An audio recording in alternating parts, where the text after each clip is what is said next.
United States of America, to the republic for which it stands, one nation, under God, indivisible, with liberty and justice for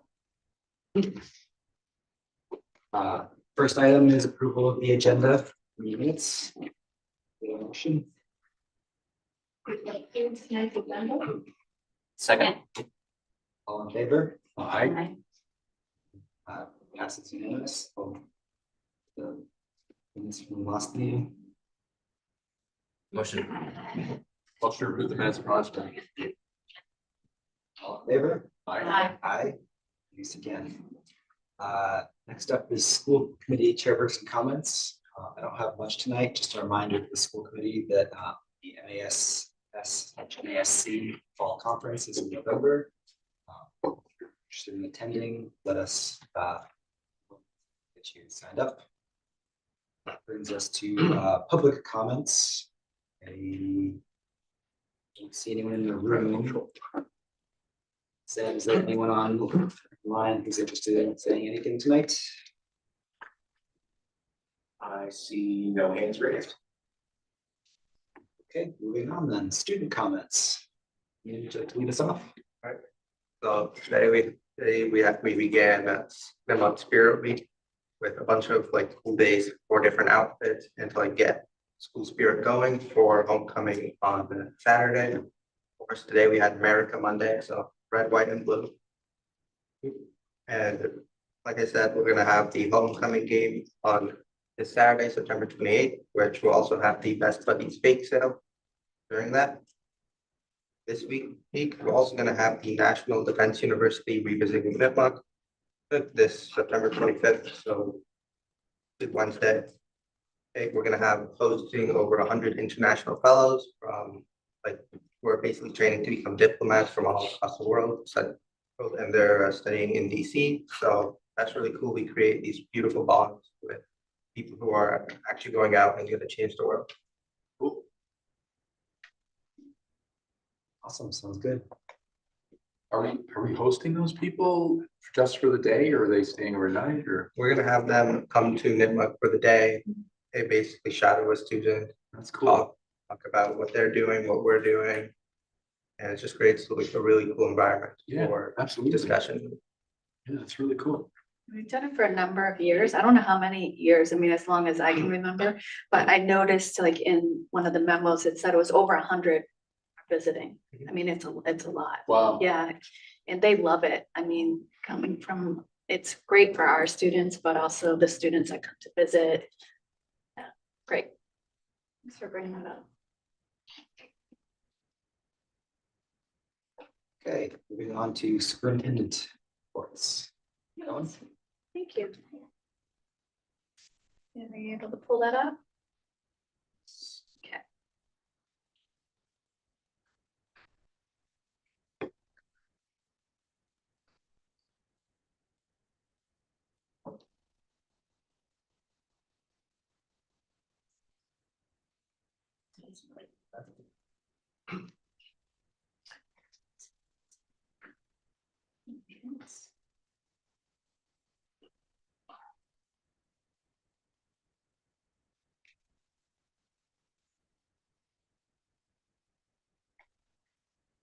You just hit the present. Yeah, there you go.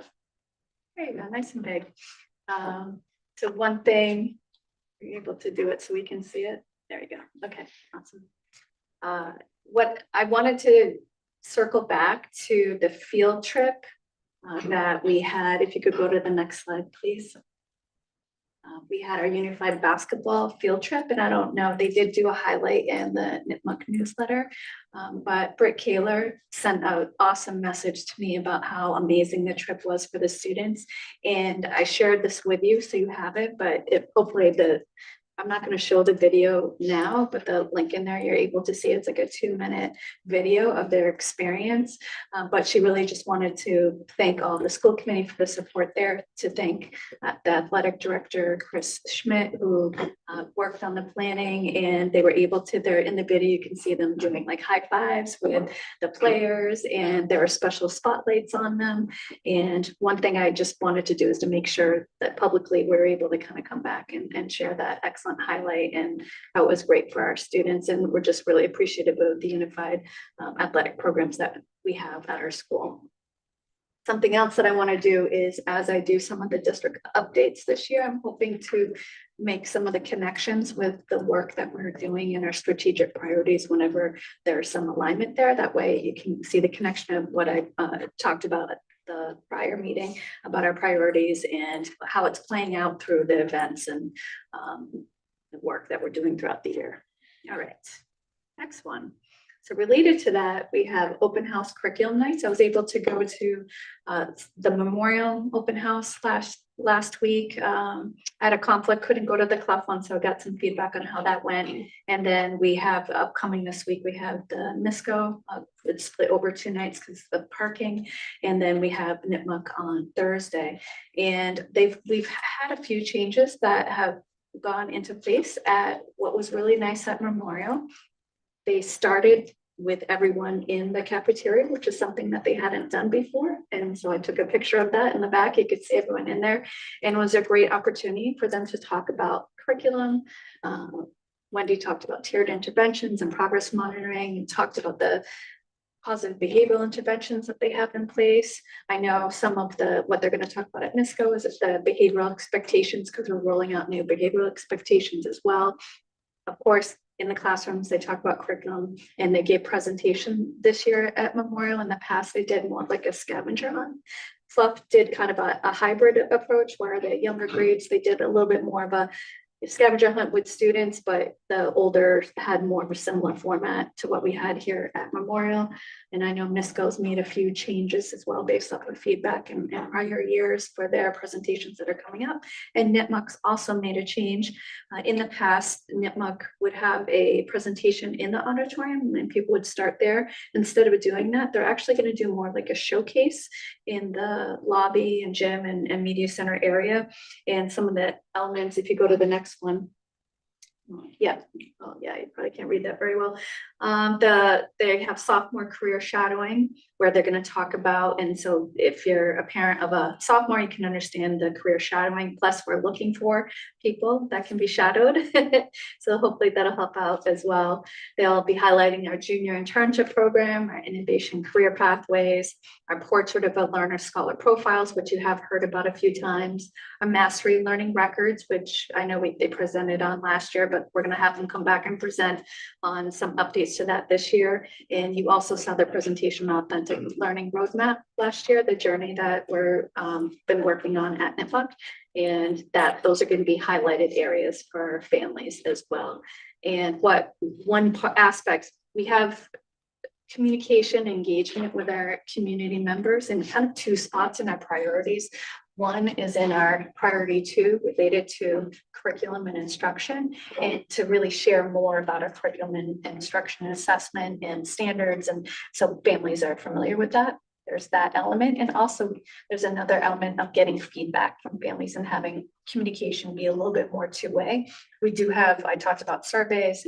So after some of these events, we might have surveys at them. We look for feedback for improvement, and we're trying to increase the number of those as well at some of these events. So I don't know if they do a great job. There's a lot of planning that goes into it. There's always something we can improve. We go, oh, I wish we did this. We can do it next year. But I know our principals and our teachers and staff put a lot of time and preparation into it. So I wanted to highlight it because they've been doing a really nice job. Do you have any questions on that? It's just a comment. Yeah. I think this is such a huge leap forward for us in all these areas. Yeah. That, we're getting, it's great that we're getting this word out to the parents of all the kids. Good. But could we make it much more, could make the community in general much more aware of what we're doing here? Mhm. Because there's a lot of things that go into this. There's a lot of preparation of staff. There's a lot of various things that we have to attend to make this happen. Yeah. There's a lot of activities around what's happening in school and the administration that negative rumors can start, let's put it that way. So yeah, one bad. But it would be nice to show them that we're doing something extremely effective with moving the future of our kids forward and how we're progressing on that effort. Yeah. And the positive things we're doing. Yeah. So I'm wondering if we, if we bring up the idea that we had last year about having more community outreach sessions or like talk to the superintendent, coffee shop kind of things. I will do it, but not a lot of people came. Yeah. I'm wondering, I find like the market or the group that we have, the information going out goes out to Nipmuc parents. So it's like, how do you get not this, what's happening in the district out in different ways? We do highlights in the PR, different events that happen. We have school committee, which is a way where there's a reason why I have this, I'm talking about it because it's another venue to get the information out. But you're right. I mean, there's other ways how, we want to make sure that younger parents know the opportunities that exist, or middle school parents know the opportunities that exist at Nipmuc before Nipmuc, right? And I think this is one way we're hoping to be more interactive, that they might, in talking to students and talking to faculty members about it, might be helpful. But yeah, as ideas come up. We have the district newsletter as well. Yep. That can be Yeah, and I used. plan to do one at the end of this month to go out with the highlights of the month, and that's another way that I can do that as well. Thank you. All right, next one. I also just. Oh, yeah, sorry. comment. Yeah. So I attended the third grade open house at Memorial, Yeah. and I thought that Wendy did a good job of rolling out, kind of previewing the report card changes that are coming. Yeah, that's They didn't right. They did They talk they about it. did keep it condensed and didn't like open up for questions, but Yeah. they kind of advertised that they're gonna have like a house dedicated just to report card changes that are coming. Yeah. Remember, I think they said, I thought they did a good job of kind of Yeah. doing a quick explainer without, going too much in depth and kind of just wanted to say that. Yeah, no, that's great. Yeah, I went to the second night and saw her do that as well. It was good. Thank you for bringing that up. The next area I wanted to highlight and just keep you in the loop is regarding some of the work around safe and supported schools, building that. And we've signed on with the Sandy Hook Promise. And the mission of the Sandy Hook Promise is to educate and empower youth and adults to prevent violence in schools, homes, and communities. They have partnered with the Attorney General's office for funding and support. And what we just are launching, and we just had an informational session for those of us that are on the administrator team for this. So it was fresh in my mind, like, oh, I should bring this forward and just let you know about it. And I think I might have mentioned it last year. I don't know if I had, but what we're going to focus on in this first year is the Start with Hello program. It's a 2-year kind of rollout of working with them. And the goals of that is to minimize isolation, to empathize with others, and create a more inclusive and connected community. Can you go to the next one, please? And what happens is at each of the schools, they support the grant supports 6th through 12th grade. They do have some programming for younger, but we're focused with this grant on 6th through 12. And so when we sign on, we commit to doing Start with Hello and that programming that they'll train us on, and also have these Save Promise clubs, which could be like a club that we have that also will take on some of these responsibilities, but it's led by Students for Students. The students would learn about how to do this, advisors would learn how to do this, and then they lead different ways to educate youth on how they can prevent violence, how they can be leaders for change, how they can be upstanders, and how to put in place violence prevention activities. And the first year start with hello, and then the second year they work on the say something. I think that might be on my next slide. Yeah, so you can see the kind of the timeline for implementation. We will have a small like student training. It can be either virtual in large groups, virtual in person. That'll take place at some point this year about the Start with Hello. And you'll have advisors that attend trainings as well. We go to the next one. Thanks. Any questions on that? I don't know if you've been, are familiar with some of the work that they do, but I'm really excited that we were able to make it into this cohort group. And when we have updates, I'll be sure to bring them forward as well. All right, last one. I know we touched upon this and it might come up during the capital planning update, but I want to be intentional too with some of the communications that I have of some of the meetings and work that I'm doing as well. But in the past month, we've had 2 collaborative meetings with town officials on planning out field and facility needs. One was a workshop, which I think I mentioned at the prior meeting, and with the Upton Select Board, the Upton Rec Department, MUCP, and members of the Capital Planning Subcommittee, and many of you were there. The second one was a meeting with Mendon-Upton leadership. So Jay and I met with the town administrators from Mendon and Upton, and that was last week. And they had asked as a follow-up if we can meet and just discuss various options and needs that towns have, or some of the work that they're talking about for field needs or any facility needs. Something that definitely I walked away, and feel free to jump in, but I felt like there was a general consensus walking out of the Upton meeting of some general support behind the athletic facility needs here at Nipmuc. We know that the Nipmuc roof is at the top of our list in our capital plan, and I wanted to update too and just keep people in the loop that we'll find out from MSBA if we make it into the pipeline at the end of October. They have a board meeting on October 30th, and then a week before they'll let schools know. They're, close to, I don't know how many they said, Jay, 71. 71. Yeah. 15 to 20. Yeah, so the odds aren't in our favor for making it into the pipeline, but you never know. We'll think positively. But we do know that is at the top, but we also know that there's been this general understanding or movement of some people around a need for improved community field use. And there seemed to be a lot of reception for like the ideas of walking paths, or the fact that we don't have a track, or just in general more needs or more accessibility for the community. So we'll continue to talk about it, continue to work. We have capital planning that will come up in October, but just want to keep you updated just as a large group on some of these conversations that are taking place as well. Anyone have questions on that? One thing that I Yeah. found interesting with the workshop was there was a lot of discussion about using community preservation funds. Yes, thank you for which- bringing that which is up. not a funding stream that I had really had on my radar before that meeting. And that we did talk to them about that, and they're gonna, help look into that as well. But the only thing you can't use it for is the actual, turf field, but it can be everything else. So it can be, moving the dirt, and what are the other things we need to do? Pretty much everything. Everything Buildings, else, the any other prep foundations, work. like all the other Just not construction turf. needs, just they can't pay for that.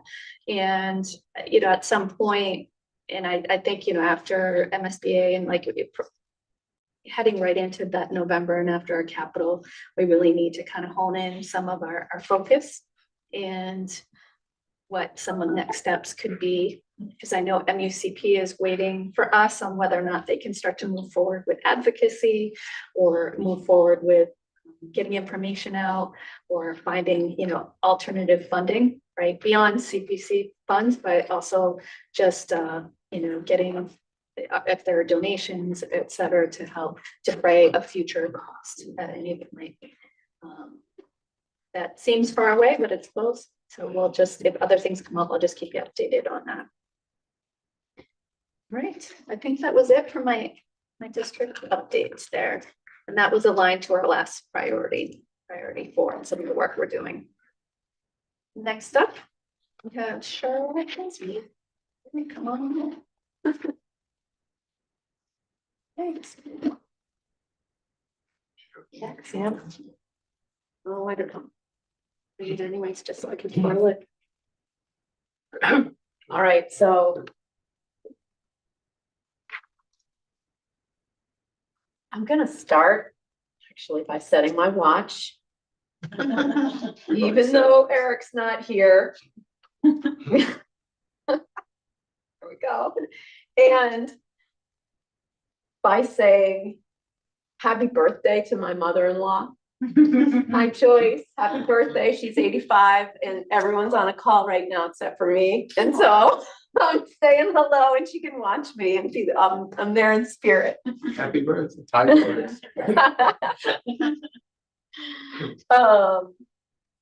So thanks for having me tonight. I'm actually thrilled about this presentation because it is good news all around. And we've had a really, really great start to a great year in this area. So I'm going to share a little bit about professional development that happens in our district. And I've got, if you can switch to the next slide, 5 big ideas that I'd like to share with you around this. The first one is that in this district, when we say we enable all learners to thrive, we mean that applies to educators too. And we truly mean that. The next one is I want to share a little bit with you about how professional development in this district is planned collaboratively and aligned to our strategic plan so that you can actually see some of these through lines. And I can share a little bit about some of the different ways that we do that.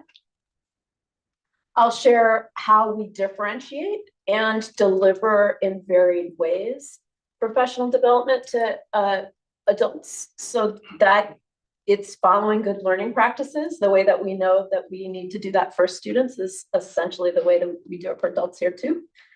I want to share a little bit with you about how we assess and evaluate our professional development, both in terms of outputs and how staff receive it, and also in terms of outcomes, which I think is something that people think a lot about. And I want you to see how we're starting to keep track of that stuff.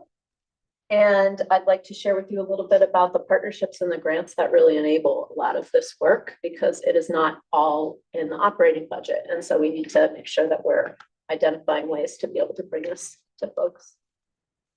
So this is kind of a palette of different pictures from PD and different aspects of professional learning, both like actual PD days and other opportunities for our staff.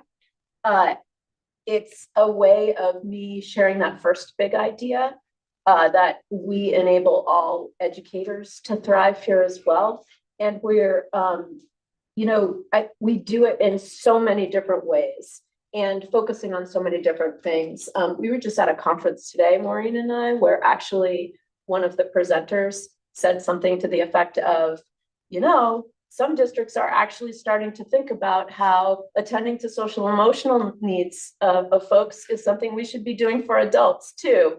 And I was like, yes, we do. And we think about that as well. So in addition to the curriculum and in addition to the instructional practices, we are working with educators to, try to help them stay healthy. And so if you can switch to the next slide.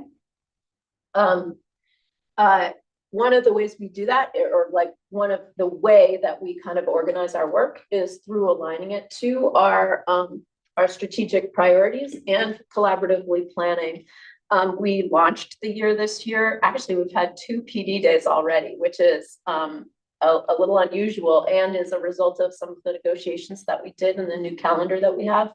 I'll share with you some of how folks felt about having that full PD day in September. And on August 26th, we had a half of a PD day. I don't know if you remember, but it was the kind of welcome back opening day, followed by a bit of a PD. And we kind of used the theme of what's your superpower this year.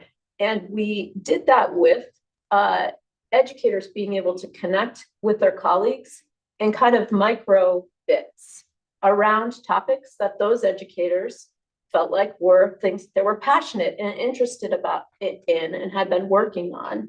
And also, I will share with you, because this will come up later to a T, all of our instructional partners were part of that. So that's a way that you can see that like opportunity and that program kind of growing and impacting educators in such a way that the feedback from that session was that 45 minutes was not nearly enough. And they wanted some time to be able to expand working with their colleagues. And we did that in September 20th, and actually even needed to put some caps on enrollment because of the interest in some of the areas. So that's really exciting. We shift over to the next slide. This is the Professional Development Committee for this year. Folks, it's a very collaborative cross-district committee that's representative of each school. It's representative of educators from just about every different aspect of like education, including teaching, student support. This year, we have paraprofessionals and ABAs on the committee as well. We've got technology represented.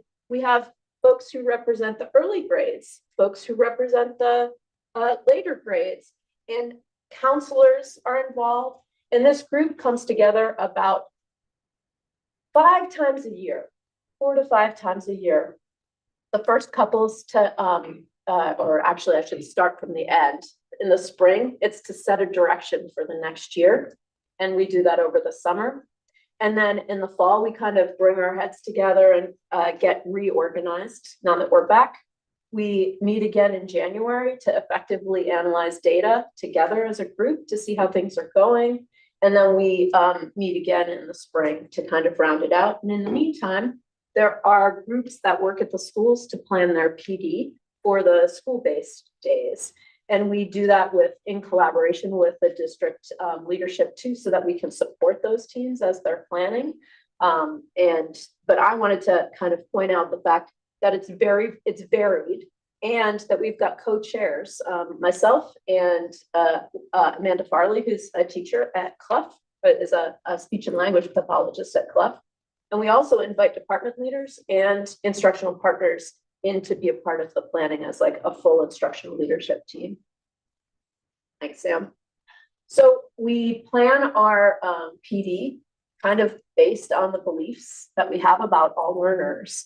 And this is also where I can and have pointed out to the folks on the committee, what you probably already know, but is really good to remind folks of, is that these beliefs about learning are actually related to our strategic priorities. And so if you flip to the next one, you'll see that with respect to priority 1, which is squarely focused on deeper learning, we went through a process in the summer, the late spring, early summer, where we kind of reflected and we said, well, what are our next steps with the strategic plan in terms of professional learning? And in this specific area, we identified these areas as next steps. The first one was to share and utilize our deeper learning framework, which we started creating last year, and we've put the final touches on. And when we say utilize, we mean actually going into classrooms and making observations, using the framework, talking to folks about the elements of a deeper learning framework, and trying to build those areas out. We also, as a committee, identified the need to observe different ways that deeper learning experiences attend to learners' diverse needs. And so this is part of effectively making sure that in every learning experience we have, that we're working on ways of embedding the UDL framework into our work, and that we're actually thinking about the diversity of learners we have in our classrooms, and with respect to deeper learning experiences, how everyone can access them. We're continuing to train and level up our deeper learning experiences. So our reality right now is we have a lot of people trained in different aspects of deeper learning. PBL and Project Lead the Way are 2 examples of that. And at the middle school, for example, over 3/4 of our staff are trained in PBL. But what's next is to make sure that we're continuing to evolve and to create gold standard units, right? And those aspects of deeper learning that get, hi Bonnie, that get better and better as we work on and try to improve our units. So this is emblematic of the fact that we need to differentiate our PD for folks, because some folks are just coming into this district and they've never been trained in PBL. And so we have to be able to provide them with these opportunities while we continue to support and level up the work of others. Thanks, Sam. So with priority 2, focused on high quality curriculum and instruction, our group identified these as being professional learning goals for the district. First, to improve our use of data on students' strengths and needs. to recommend and monitor extensions or interventions. And this is very much related to our work with S3 that we've been doing, where we do whole student reviews and the ability to use those reviews to identify student strengths and take a strength-based approach. But it's also related to this idea that we've been spending a lot of time focusing on tier 1 of MTSS.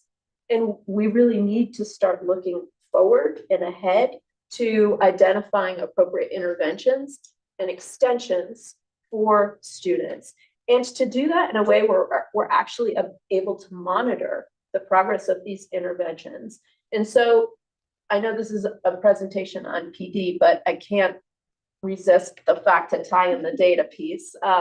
There are ways that we're going to be utilizing our technology and our data systems to be able to essentially capture the types of interventions that we're trying and be able to mark whether they're successful or not, so that that data resides in a system that then gets rostered as the students travel through the years, which means that their next year's teachers have the benefit right away of understanding how which interventions were successful and why.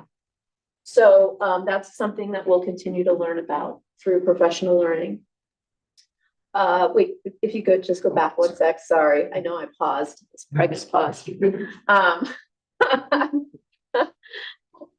also going to learn about and practice methods for analyzing various types of formative assessment data. And this I'm really excited about because the schools are really like spearheading this in the way that they're approaching this. There's conversations already have happened at grade levels of the elementary school where they're as a team focusing on student work and analyzing student work as data, and then setting action steps where they're trying things as a team and then coming back and checking to see if they're making progress. So that's what I mean by various types of formative data. We can use any type of student work to kind of give us a snapshot of whether our efforts are making a difference, as long as we're very intentional from the get-go about identifying what that data is that we need to see.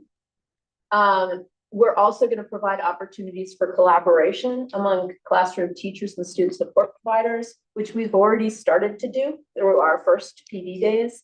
And that was something that especially the paraprofessionals and the ABA techs on the committee were really eager to have that connection with across roles. So, and it's something else that we're doing is we're piloting some HQIMs this year. One of which is, yep, high quality instructional materials. Sorry, that's my little jargon for the day. Thanks. High quality instructional materials, HQIMs. I know. It goes along with PBL and PLPW. And PD for that matter, right? So yeah, we've got my view at the 5th grade for ELA, and we've already had folks come in and start to train folks on this pilot of my view. It's an ELA high quality instructional resource, and we're also investigating history, which is really exciting as a former history teacher. Now you can keep going. With respect to priority 3, equity, inclusion, and well-being, this first one is tied to the first one from the last list, the idea of expanding our use of full student reviews. And the second bullet is talking about new ways to attend to diversity, equity, and inclusion, including an equity pause, which we're going to be asking teams to try in different ways this year. It's a moment in time where we can stop and ask ourselves, do the trends that we see in the data, are they reflective of the trends for all students, or are there differences when we look at subgroups? And we've already done the What's in a Name campaign, which has been really, really exciting, and to hear the students and hear the chatter around from the staff about how useful that is and how helpful it is has been great. And then we're doing all this work in terms of our SEL and behavioral space in different ways. At the middle school, they're rolling out new behavioral expectations and we're supporting them with PD through that. One of the most popular workshops for the last couple of PD sessions was on de-escalation strategies. And that was actually delivered by 3 of our staff, which was phenomenal. And so folks are eager to learn more about how they can take a step back and become mindful and de-escalate it themselves, and how they can use those strategies with students. And also focused on our SEL competencies related to the portrait of a learner. So I'm going to kind of go through these next few quickly. Yeah. That's a lot. Yeah. Is that stuff that you're planning on covering throughout the year, or that you've already hit that in different workshops running concurrently over the 2 days? What's the time frame that you're talking about with all those different things? Those different things. Well, this is a perfect transition, actually, if you can go to the next slide, because it's all embedded in this concept of differentiation. So we set these goals as PD goals that are aligned to our strategic priorities. And we do that as a district. And then what we need to do and have to do is we have to allow schools to enter them in ways that they think is responsive to what they're doing in their buildings, right? So there are some things that we'll offer district-wide, like a de-escalation strategy, for example, had lots of different educators do that when we have a district-wide PD day, right?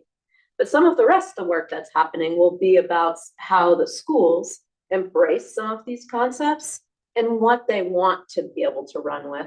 An example at the elementary school, which I've already given, is that focus on student work, right? And so if the elementary school is going to use that as an assessment strategy, we won't be like providing PD and a whole host of other formative assessment strategies. We'll let them focus on that one so they can grow that one over time. And so, yeah, it is a lot.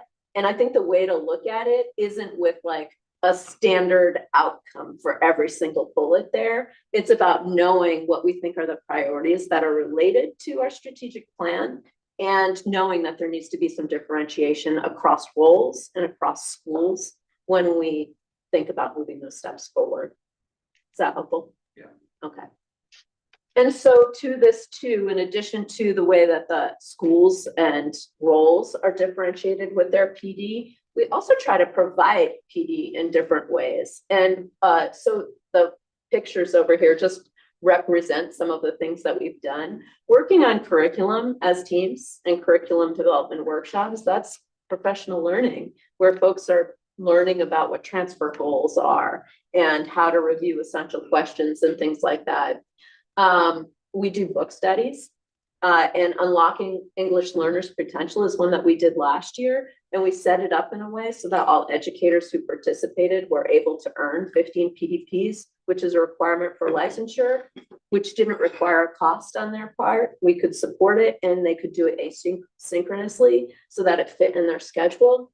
And then the other photo we have you've seen before is the authenticity protocol. And this is something that that the high school has done with their educators in staff meetings and in team meetings and things like that. So that's one of the things that I'm trying to highlight here, is that it's not just PD days, although here are our PD days. And thank you, Sam. And what I've done is highlight the full days here, and then the half days, which are all in blue. So the green ones are the full days and the blue ones are the half days. We just had our really one and only district-led full-day PD day of the year this year. And November 5th is a teacher-directed one, which is a really neat concept for educators to be able to choose what they'd like to do for that day. And in the meantime, we're organizing things that might be of interest to them so that they can select them if they want. And this is where I went to, some of what I just described, is that the professional learning happens in staff meetings, department and grade level meetings, as well as when we do learning walks, which we do with mentoring and induction, when our teacher leaders participate in PD, which is a good time to switch to this. And we've got these groups of teacher leaders that we've been intentional about delivering professional learning to. Our instructional partners meet as a PLC once a month and focus on different ways that they can help to support their colleagues in the growth of their practice and in a professional learning community. Thanks. Yeah, that's right. Once you get all of them, there'll be new ones that we add. Right. Didn't I give you guys a quiz on them at one time? Yes, you did. I think you Maybe need that'll- like square jars, every time you have a dollar goes in, we'll have the fields paid for by the end of the Bingo year. game. We got a chart in here that says ask AI, just like, is AI what I think it is? That's awesome. Yeah, thanks for stopping me. Yeah, so and department leaders, I would also call a PLC, right? Where they have organized meetings that they often happen during the school day, sometimes after school, where we'll work on skill building as well as helping them kind of like think about how they lead their departments in the work. The S3 teams have been doing this through PD that is provided through our partnership with the Rennie Center and Boston College. And mentors are supported by another teacher leader, actually, who together, the two of us end up training mentors. We're just actually planning it today, so keep going. This is getting to our regular assessment of efforts. It's a little bit small to see, but what I wanted to show you here is actually, the fact that we take feedback from after each of our professional learning days. We got some great feedback from the last one that just happened last Friday. And one of the things that I thought was really interesting is by and large, the folks liked the September or seemed to like the full day September day. I thought this quote kind of captured it, that it felt like they can implement things right away because they've got this time to be able to work together as teams. The graph down at the bottom, that was when we asked about how they liked the first afternoon session, which was the 2.5 hour block. And you can see that, and 1 is not so great, and 5 is, it was fabulous. I literally used the word fabulous in the feedback tool. And so this was early on. I captured it when there's only 25 responses because I was doing this. But it gives you a sense of the fact that we like capture this, we use it. And I can also tell from this PD that the 2.5 hour session was actually like, it was a better fit for folks than the 2 1-hour sessions that we offered kind of simultaneously. And so that's good feedback for us as a committee as we're planning this. They also provide me with constructive feedback as well. And they were right. The morning kickoff activity was overwhelming. And I took a risk at delivering something that was a little bit like interactive. And it was just a little bit too loud and it wasn't the right space. But we hear that stuff and I appreciate it actually, even though that one was obvious for me. One of the ones that we got back was specifically feedback about early childhood PD, which relates to the next thing that we're going to, I have one more slide in between, I'll come back to it. This is getting to outputs and outcomes. Throughout the year, we intentionally survey staff about whether we think they're accomplishing things that were part of our PD goals, right? In this case, it was about participating in deeper learning focused PD. And this was taken actually at the sometime the middle of last year. And I grabbed the data from last year because the data is too young now. And at that time, 70% of folks had said that they had participated in a deeper learning related PD. This one I thought was great because this is also related to the outcomes. And so this was students who were talking about their confidence prior to a deeper learning experience that they participated in and after a deeper learning experience. And you can see that the confidence increased by self-reports, obviously, tremendously from before and after the learning experiences, which I think is really telling. And it gets to some of the questions that people ask about well, is this making a difference? Is it working? And so that's stuff that we're trying to weave into our analysis of PD as well. And then to the last piece, the grants and the partnerships, the piece that I was referring to with the early educators and the feedback that we got, one of the ways that we attend or try to attend to the PD of educators that are small in numbers in this small district is to collaborate with consortiums. And we are involved in two. One is called LSDO, the other is BVCC. And we do programming in partnership with them, which allows us to expand our offerings beyond just the ones that we have here for our educators. And often in areas where we just have a few teachers, like music, for example, is one that we've supported regularly through these partnerships. We also partner with a couple of districts to do mentoring and induction. So that's a well-established partnership. And the grants we've had, and you can kind of flip to the last piece, we've had so many great PD opportunities, and since I've been here anyways, that have been related to grants that we've written specifically to be able to develop in some of these areas, co-teaching, integrating technology into deeper learning and UDL both, and also things that are a part of what we're trying to grow here in terms of curriculum resources like ST Math and concepts like challenging conversations that can go across. So that was long. I'm looking at my clock. I didn't keep to my 7 minutes at all. Do you have any questions? Those consortiums for PD that you mentioned towards the end, like for the music teachers, do those happen on PD days or are they asynchronous? A little bit of both. Like the music, there's a conference that LSDO sponsors that is a music educators conference that is always on November 5th. And so that ends up being on one of our PD days.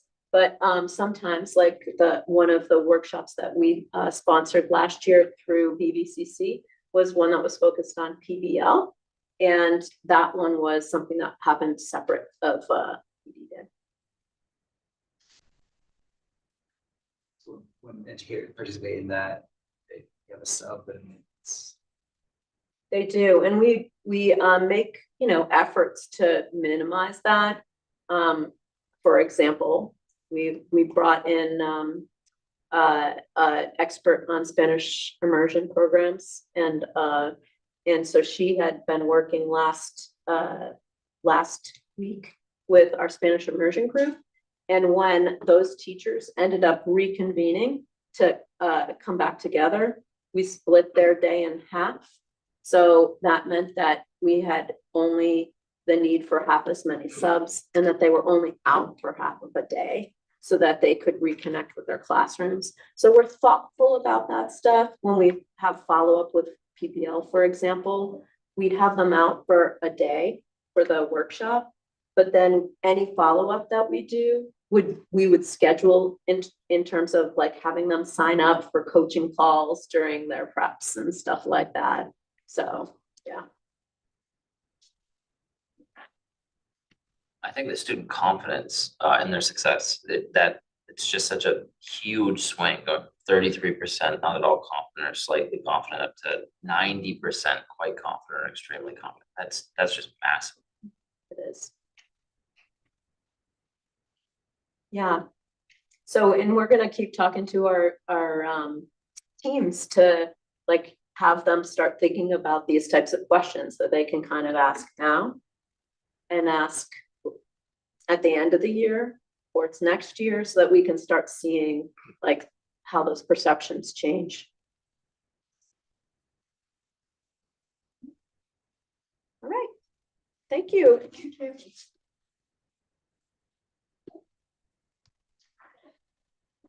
Great. Next up, we have Jay for the out. I'm not using a timer. Put the timer to don't worry. You got it set on me, it buzzed me off. All right, so this is gonna be a very brief, but sort of a summary of what we did for FY '24. The general statement is that we finished in really good shape. more revenue than expenditures. That's always a good sign. On the revenue side, Do you Sam, have the presentation? it's in the background. It says financial report. Yeah, sorry. Yeah. I didn't put I presentation. apologize. Yeah, and in that, in the background notes, Sorry we about that. attached multiple other files that you can look at that are some of the stuff that I have to file with the Department of Ed, with the Department of Revenue. So they're their files. I did not attach the end of the year report, which I've been working on and get filed with the state tomorrow. I finished it this morning, which is a much more detailed, pretty much every dollar we spent and where we spent it. Okay. All right, so let's talk about revenue for starters. When you see revenue, that was our revenue for the year, 40,046,000.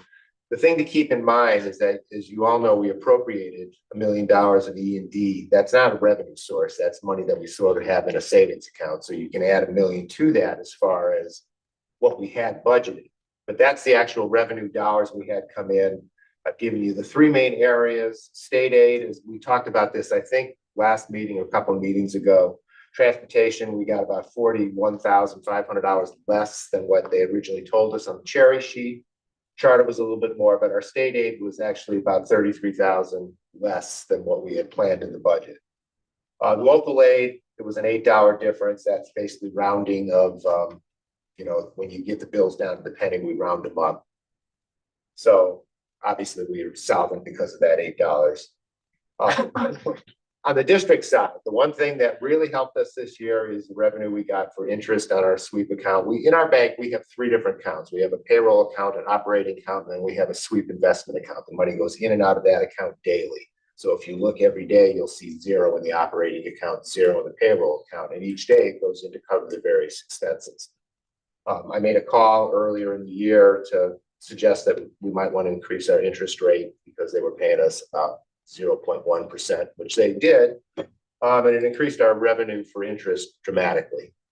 So that's kind of what gave us additional funding coming into the budget of, about $292,000 more than we originally planned. But the net increase in revenue was $260,000, $259,244.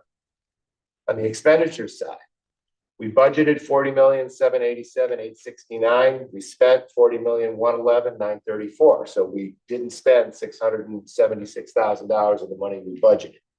That's good. I mean, I tell everybody every year that my goal is to not spend at least 1% of the budget, which right now is about $400,000. We did a little better than that this year. Lots of accounts are over and under. The big one is always my favorite one, snow and ice. We budget for the worst. Well, actually, we don't budget for the worst anymore. We budget for a moderate storm, but we just haven't been getting snow. So we have savings there. We had some savings in out-of-district tuition. It's not going to snow tonight. Don't jinx it. Don't We jinx won't it, get Jen. any snow, yeah. Sorry, keep going. Right. Our out-of-district tuitions came in much better than we originally thought. We've had several students come back and or age out. So all that has played into it. So that's a good sign on the expenditure side. The next slide is it's a summary in essence of E&D, but it's the general fund. So you see that the beginning balance, we in essence had $1.8 million in savings. Now that doesn't count the $1 million that we appropriated for FY24. So you'll see where it says add in the encumbrances. There's $1 million there. The $157,808 is prior year expenditures. DOR makes us budget that in a specific way, not budget for it, but appropriate it out of E&D. That's approximately how many bills we paid in July and August of 23 that were FY23 bills that we should have gotten by the 30th, but we don't. Every year they carry over. Then you add in the revenue, you add in the expenditures, and you end up with an end balance of $1,592,000. That also has taken out of it the $1 million we appropriated for FY25, plus this year's prior year expenditures is about $320,000 that we paid in July and August. So that's a pretty good position to be in. We're only allowed to have 5% of E&D in compared to our budget. So $40 million budget. that gives us what, 5% is 2.5 million, right? It's quick math. So I'm fairly comfortable with us being in that kind of position right now. Now, the other big appropriating account that we use is school choice. We started the year with a little over 2.3 million. Now, it's important to see there, the choice revenue and tuition. Go on to the next slide, son. There you go. You can see we have approximately almost a $600,000 profit in school choice based on what we receive in tuition and what we pay out. It's trending the same way so far this year as well. We did pay for some things out of the school choice account at FY24. I'm going to detail those in a second. And then we had some salaries. Again, we appropriated $1 million from school choice towards our budget. We only ended up using $354,000. So the other $700,000 or $650,000 stays in the school choice account, which gives us flexibility in case emergencies happen. So I'm fairly comfortable with that. What did we spend our school choice money on? On supplies, we paid for 3 main things out of there. We did a bunch of work on the parking lots last year. We had a small bill left on that capital assessment we did with the Beaven Associates, and we did the gym floor at that point. So those were the big expenditures out. And on the salary side, we had actually used 350 of the $1 million we appropriated. We also paid the sick leave incentive, which is part of the MRTA contract. We pay that out of the school choice account. So those are the details on that particular account. But again, right now we're starting the year with 2.4 million in that account. And again, we appropriated $1 million, but as you know, at the end of the year, we decide based on where we end up, whether we actually have to assess it all over, move it into the operational or not. Goal is to not if we don't have to. And then I thought I'd just give you a brief overview of the grants. We had approximately 14 or 15 grants last year. I'd say 3 or 4 of them are allocations that we just get every year. The rest, Cheryl is busy writing grants all the time. So you're responsible for all the rest. Get to it. No, I think you've already written plenty this year. But anyway, if I take all of the grant accounts, we had approximately $529,000 in those accounts at the start of the year. We brought in $800,000. We spent $1.3 million, but some of that was money from FY23 that carried over to FY24, just like we're carrying over $700,000 to FY25. So that you see the 638 is the carryover from 22. We ended the year, those accounts currently had about 700,000 before we start bringing money in for this year's grants. That's a good sign. Most of the federal grants we get now are 3-year grants, so they can carry over from year to year. Because of the pandemic, we actually got ahead on one of the biggest ones, which is the 240 IDEA grant, and we're still a year ahead. Eventually, I think that will catch up to us, but for right now, it puts us in a good financial position. How much of that expires after this coming year? Of which? Of that fund balance? Probably most of that will have to go out by the end of this year, but we'll probably want to bring in another 1.5 million. Okay. So eventually, like I said, we never used to carry over this kind of money in a grant from year to year. It was pre-pandemic. You always basically spent them down to the dollar and that was it. Because of that, and because they now made these grants, 3-year grants, you're able to carry them over if you don't spend them. And because we've gotten ahead, and a lot of it, you know, I hate to say it, but the pandemic financially helped us out a little bit because teachers weren't going to PD, you know, we couldn't hire people. We were having lots of things going on, but we still got the money. So because we've done it that way, we're in good shape financially. I'm sorry, I didn't pick up on, so we'll generate more than $1 million this coming year in grants? I believe so. And where is that? Well, so $500,000, I think it's 560,000 is the 240 grant. Right in. I see, okay. Title I, I believe, was down. It's about 65,000 this year, and it's been 68. It's been in the 80s recently. Title II was down a little bit. I think it's like 22,000, but it was generally used to be around 35,000. But there's other grants that are getting written as we go. So for example, like the Innovative Career Pathway grant, the next one that we wrote, if we get it, you know, at, let's say 50,000 and Right. some we are able to carry over. But almost all of Some that- of them we can't, and some we can, depending on the type. Almost all of that money is earmarked for this, that, or the other thing, because it's. great. Yes, When we yeah, write it, yeah, it falls into certain categories. Sometimes you can make a change within the category. If it's close, you know, we're not gonna pay for that because now we need this, but it falls in that category, we can do that, but we'd have to amend the whole grant to change it. right, and we have done that. I mean, I just filed an amendment for ESER three. ESER three closes out at the end of this month, but because we were able to get a sales agreement on a second van, which is something we wanted to do, we put more money toward the van and took it out of some of the hardware, the technology hardware we're gonna use. Yeah.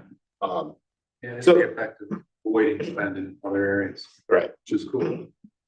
So I mean, one of the biggest grants we've had was the SOA, Student Opportunity Act grant, and I think it was a 3-year grant of $150,000 a year. I think when Cheryl wrote it, she thought it was $150,000 for 3 years, but she won bingo and became $150,000 every year. So that's helped a lot because it supported a lot of things. We've had some summer learning grants that have helped with a lot of things. You know, there's lots of money there if you have somebody that can go after it and get it. We do, so. All right, is there any other questions on any of this? This is a very brief summary, I realize. The files have a lot more detail in them. Once the end of the year report is filed, I'll get that to you guys, probably in the next school committee meeting. It's a fairly extensive report. Other than that, PJ?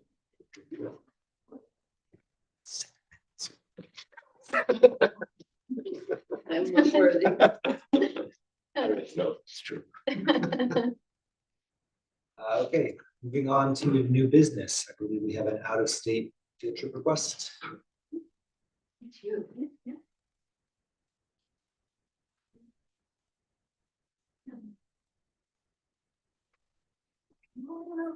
Hi. I'm Bonnie Nieves.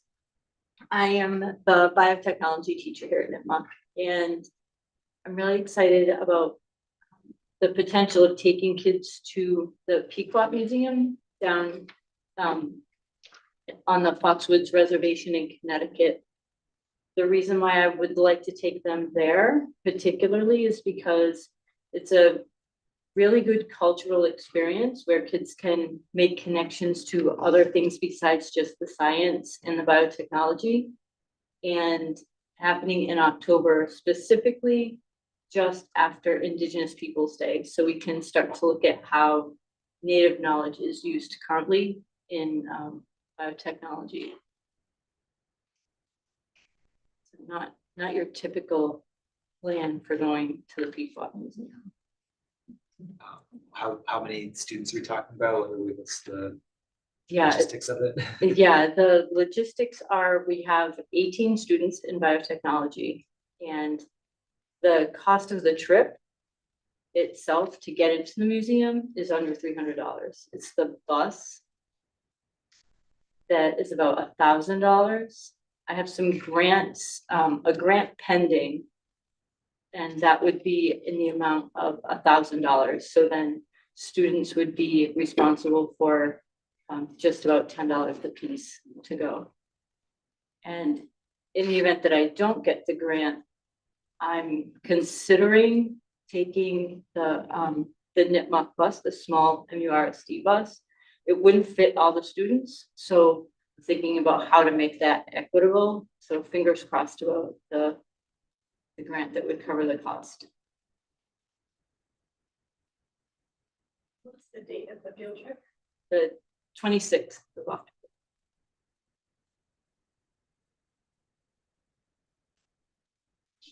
Discussion.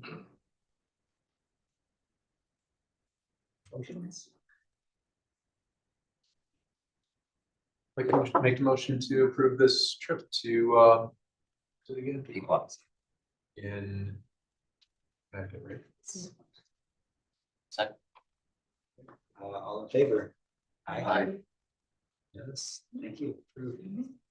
Thank you for coming in.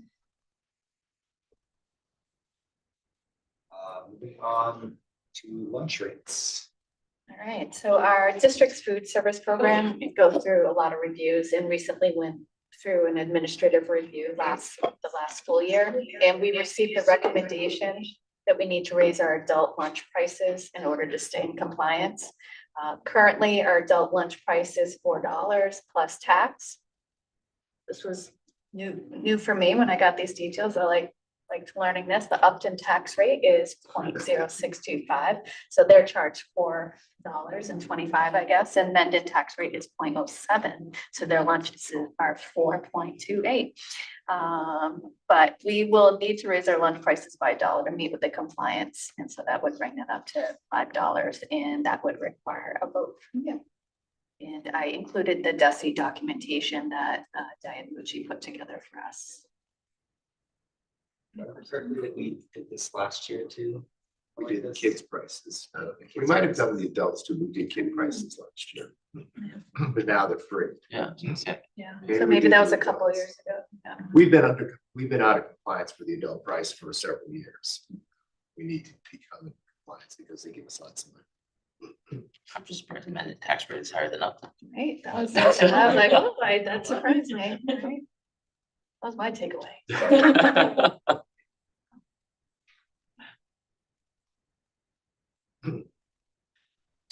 Motion to approve the increase of $1 to meet the compliance requirements in the adult lunch rate. Second. All in favor? Aye. Aye. Thank you for that. Moving on to school committee subcommittees. Budget subcommittee, I believe, has their first meeting on October 9th. Policy subcommittee is meeting today. So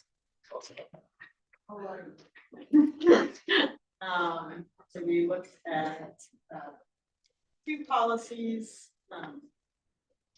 First was policy JB, equal opportunity education.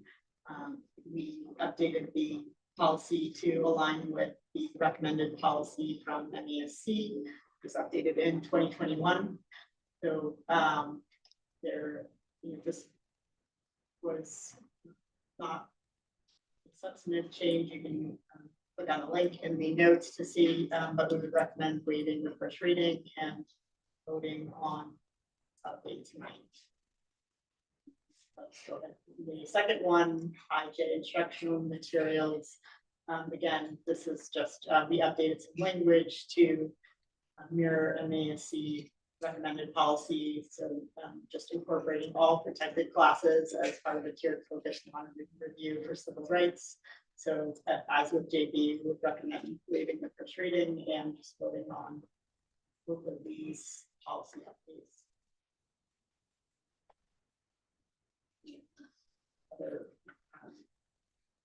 Beyond those two, we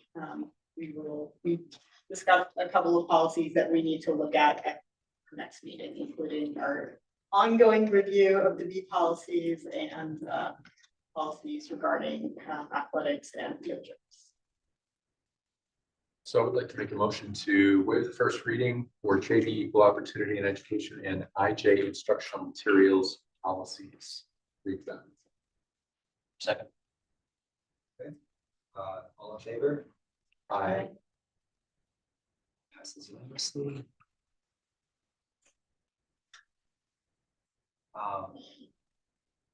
Superintendent's evaluation subcommittee, first meeting will be October 15th. This is myself, Carrie, and Vicky. Capital planning, myself, Jim, and Eric. We had talked about the workshop with the Upton Select Board and other Upton stakeholders on September 11th. Our first policy subcommittee meeting is scheduled for October 23rd. Beyond that, for any matters not anticipated by the committee, 8 hours of meeting. Not aware of any. So I guess that brings us to future agenda items. So we have another out of country field trip request from Mr. Messick. A history teacher of the year recognition of Mrs. Daniels. And we will talk about superintendent goals and school improvement plans. Motion to adjourn the meeting. Motion to adjourn at 8:13. All in favor? Aye. We adjourn to 8:13.